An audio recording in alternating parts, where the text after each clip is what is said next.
അമൃത വിദ്യാലയം, നിങ്ങളുടെ ഇന്നത്തെ വിഷയം യയാതിയുടെ അഭ്യർത്ഥന മക്കൾ അനുസരിക്കാത്തത് ശരിയെന്ന് നിങ്ങളും തെറ്റെന്ന് വ്യാസവിദ്യാപീഠം. നിങ്ങളാണ് ഇന്ന് ഈ സംവാദം തുടരാൻ പോകുന്നത്. 4 മിനിറ്റ് സമയം, നിങ്ങളുടെ സമയം ഇവിടെ ആരംഭിക്കുന്നു. സുഖഭോഗ തൃഷ്ണയുടെ പ്രതീകമായ യയാതി പറഞ്ഞത് മക്കൾ അനുസരിക്കാത്തത് തന്നെയാണ് ശരി. സുഖലോലുപമായ ജീവിതം നയിച്ച് തൻ്റെ കർത്തവ്യങ്ങളിൽ നിന്നും ഒളിച്ചോടിയവനാണ് യയാതി. അർത്ഥത്തിൻ്റെയും കാമത്തിൻ്റെയും പിറകെയോടി ജീവിതം വ്യതിചലിച്ച ഒരാളുടെ അഭ്യർത്ഥന എന്തിന് മക്കൾ സ്വീകരിക്കണം? ജീവിതം വ്യഭിചലിച്ച ഒരാളെന്നല്ല, അത് ആരാണ് അവിടെ? അവരുടെ ആരാണത്? അവരുടെ സ്വന്തം പിതാവാണ് പറയുന്നത്. പിതാവ് പറഞ്ഞാൽ അനുസരിക്കേണ്ട കടമ മക്കൾക്കുണ്ട്. പിതാവാണ് അവിടെ പറയുന്നത്. മാതാപിതാ ഗുരു ദൈവം എന്നല്ലേ? മാതാവ് കഴിഞ്ഞാൽ പിന്നെ പിതാവ് തന്നെയല്ലേ ഏറ്റവും വലുത്. ആ പിതാവിന്റെ ആജ്ഞ അനുസരിക്കാതെ വളരെ വലിയ തെറ്റ് തന്നെയല്ലേ?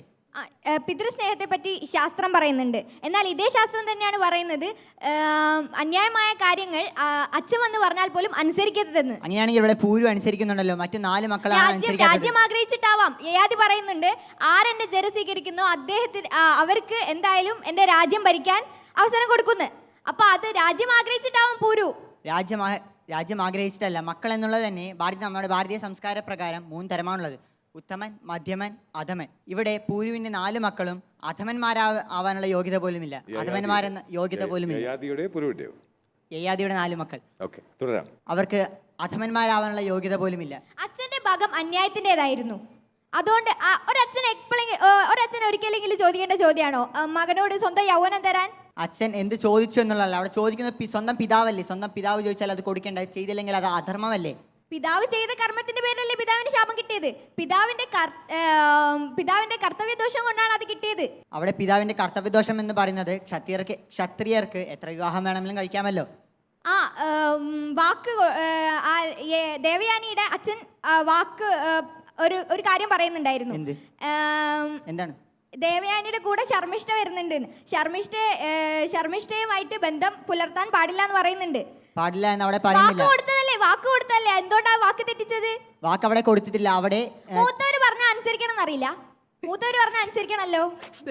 മൂത്തവര് പറഞ്ഞ അനുസരിക്കണം, ശരിയാണ്. അങ്ങനെയാണെങ്കിൽ ഇവിടെ യയാതി മൂത്തല്ലേ? മറ്റു 4 മക്കളെക്കാളും മൂത്തല്ലേ? അന്യായത്തിൻ്റെതായിരുന്നു. യയാതി പറഞ്ഞത് ന്യായമോ അന്യായമോ എന്നല്ല, അവിടെ പിതാവല്ലേ പറയുന്നത്.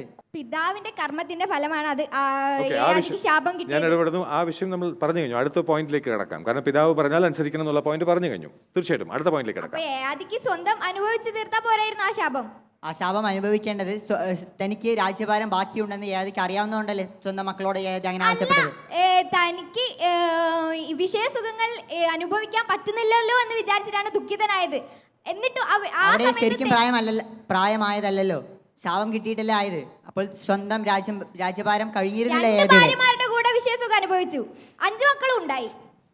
ഇത്രയും വർഷം കഴിഞ്ഞിട്ടും തനിക്ക് വിഷയസുഖം അനുഭവിക്കാൻ പറ്റിയില്ല എന്ന് പറയുന്നത് ശരിയാണോ? അവിടെ സ്വന്തം മക്കളുടെ യൗവനം കൊണ്ട് സ്വന്തം മക്കളോടല്ലേ ചോദിക്കാൻ പറ്റും? സ്വന്തം മക്കൾ തന്നെയല്ലേ, അവരല്ലേ പിതാവിന്റെ ആജ്ഞ അനുസരിച്ച് പ്രവർത്തിക്കേണ്ടത്.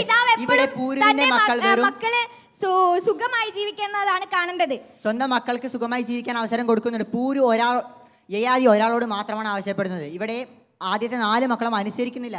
പിതാവല്ലേ ചോദിച്ചത്? 4 മക്കൾക്കും പല ശാപങ്ങളും കൊടുക്കുന്നുണ്ട്.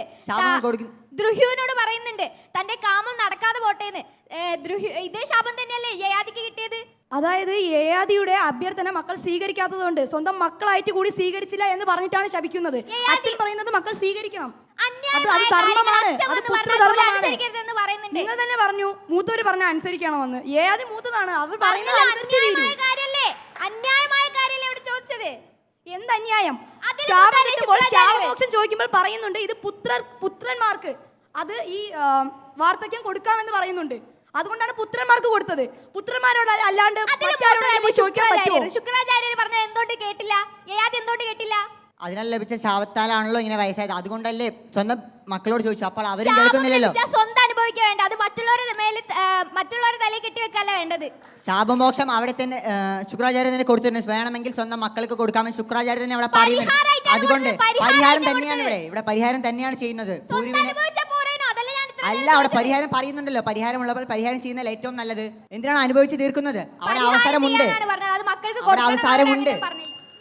Time up.